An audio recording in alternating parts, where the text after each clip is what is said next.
Christianity comes from the word Christ. Christ means light. Light is what the Bible says God is. God is light. In fact, it's undivided light. So the Church of Christianity comes from the Church of Light. That's why the Pope carries the sun, you know, the monstrance. He goes around behind the sun, you see, because they're telling you that it's a sun religion, it's light. But one thing that people miss is this, that Christianity, in particular the Catholic religion, Catholic means universal, universal means all-encompassing, and if it's an all-encompassing church, it means that it must not be biased to one of those orbs, which is the sun. There are 7 orbs. There are 7 orbs in the sky, right? 7 orbs, and they are the planets that the days of the weeks are named after. Sunday for the sun, Monday for the moon, etc. So you'll find in Christianity a reverence for Jupiter and Saturn and Mars and Mercury and the moon and Venus. How so? Well, I've already explained how they venerate the sun, because Christ, that's the sun, that's light. So the sun's there. But they also have Saturn, because of the Latin language, which comes from Saturn, you see. It's Saturnian cult, and that's why they wear all the black, and they have the little yarmulkes and everything like that. They're the rings of Saturn. They wear the little cappuccini, which means the little caps. That's all for Saturn. And then, of course, you have Saint Peter. Well, that's Jupiter. Hallelujah. When you go to Rome and you kiss Jupiter's foot, you're kissing Zeus's or Jupiter's foot. So it's Jupiterian, you see. Jesus said, the Son said, upon this rock I will build my church. He was talking about the rock of Jupiter, Saint Peter. And you look at Jupiter, it's a big rock. It's got all the angular momentum in the solar system. So that's why Jesus, the Son, says, I'll build my church on this rock. Jupiter takes all the knocks. When some comet comes in, Jupiter says, yeah, come on, I'll take it. So here's the big boy. Mars is there. Mars would be, Mars would be one of the fiery sons of thunder that Jesus called his apostles, because Mars is martial and he wants to fight. Venus is there. Venus is, you know how the church always, the Catholic Church, for instance, they respect Mother Mary. Well, that would be the moon or Venus. And then Mercury is there also, because Jesus is the Word, and the Word is Hermes. It's all hermetic. Everything in the Bible, everything, the lot of it is hermetics. So there are the 7 planets. I've just mentioned them. The universal church, Christianity, is not just solar. It's Saturnian, it's Jupiterian, it's Mercurian, it is Mercurian, Venetian, etc. It's all the 7 orbs. Because it must be. It's a universal church. That's what it's telling you. It's telling you that it respects all the deities. Not just the one, not just Jesus. The Virgin is there, St. Peter is there, St. Paul. Where does Paul come from? Paul comes from Apollo. Apollo is who? The sun, or Saturn. So there you've got Saturn, Paul, and Peter, Jupiter. It's all there. All the characters are there. Well, what I'm presenting in my videos and presentations, etc., is basically just hard researched information and evidence, which indicates that the Abrahamic, the so-called Abrahamic religions, Islam, Judaism, and Christianity, all come from science. They come from science, you see. And the science is more feminine than it is masculine, because it's philosophy, you see. Science and philosophy. Philosophia means love of Sophia, which is a goddess. That's wisdom. Wisdom is sophisticated Sophia, right? Whereas the masculine is theology. So what we see in Islam, what we see in the Jewish religion, what we see in Christianity is by this dichotomy, you know, that goes along, and they juxtapose this femininity with masculinity. So you will find you'll find that Christianity has this Virgin Mary thing, and then you've got this God phallic male boy thing, you see. And it's usually this one that does the business, and this one that tells the truth. This one's the exoteric, this is the esoteric. This one's the outer, this one's the inner, usually. That's how it works. The church comes from Kirche, or Circe, or Kirke, who in the Iliad turned Odysseus's men into swine. And church is the moon. Kirche is the moon. And why is that? Well, because we've got traditions of the moon bouncing back human souls back to the earth because they don't have cut the grade to ascend. Therefore, the moon is the guardian of the first heaven. And so souls are bounced back. And so, in fact, the Iliad and the Odyssey are teaching truths about how the solar system works. But you'll find that the monotheistic religions that are corporations, based on earlier feminine sophist traditions, based on wisdom and science, bring out this masculine side in order to go out and conquer the world, you see. But they're all based on wisdom and philosophia and feminine stuff. For instance, this is why the Arabs have their green flag with the crescent of Venus, not the moon, because they are teaching you science. On their flag, they're teaching you science, in that from the Earth we can never see a full Venus sphere.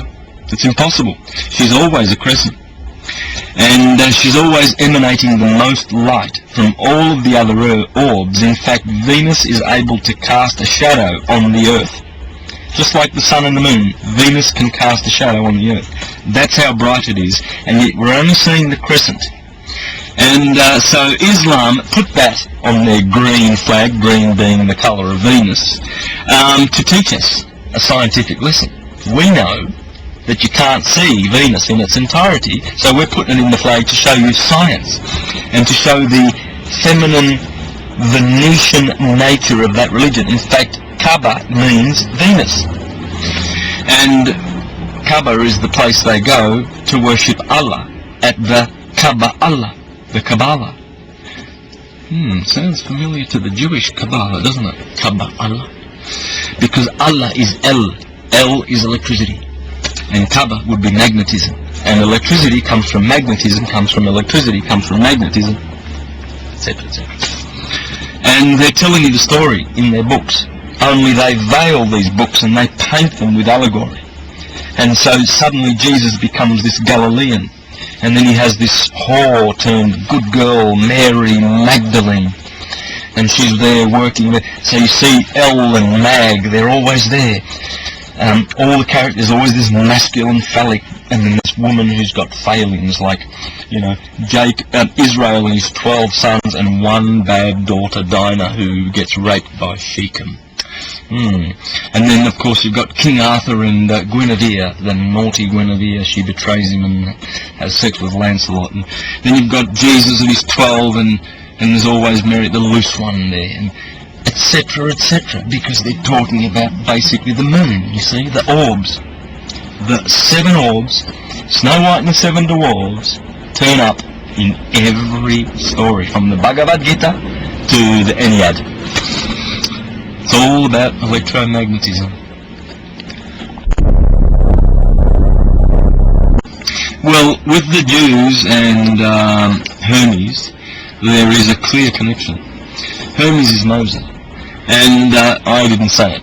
Marsilio Ficino said it, and he said it about 500 years ago in the Renaissance period, when he translated the Corpus Hermeticum. So they were brought over from the Arabs over into Renaissance Italy, and Marsilio Ficino was translating Plato, and all of a sudden he had to stop that and translate these Hermetic books, you see. And what he discovered was he found who Moses was. He found who Moses was, and that has been known to the world for over 500 years. Not that it wasn't known, but and he was not the only one. You know, he was not the only. There's many, countless. I mean, Sigmund Freud associated Akhenaten with Moses and all of this stuff. You see, so but Hermes is Moses. In fact, the 18th dynasty pharaonic line included two names of importance, the Amenhoteps and the Tuthmoseses.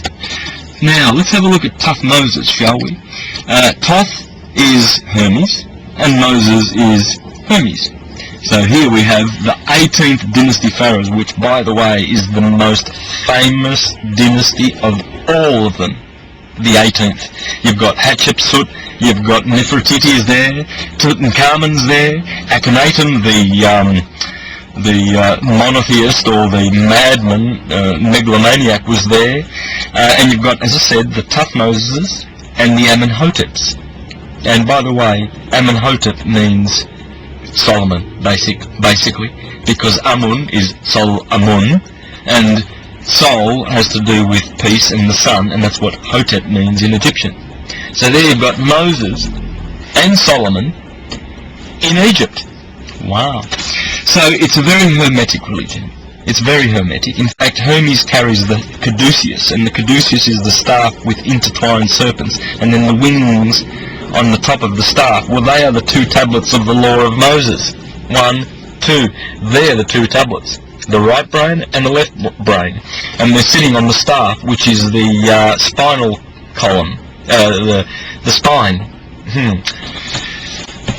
So it is hermetic, and of course the Arabs, the Muslims and Islam have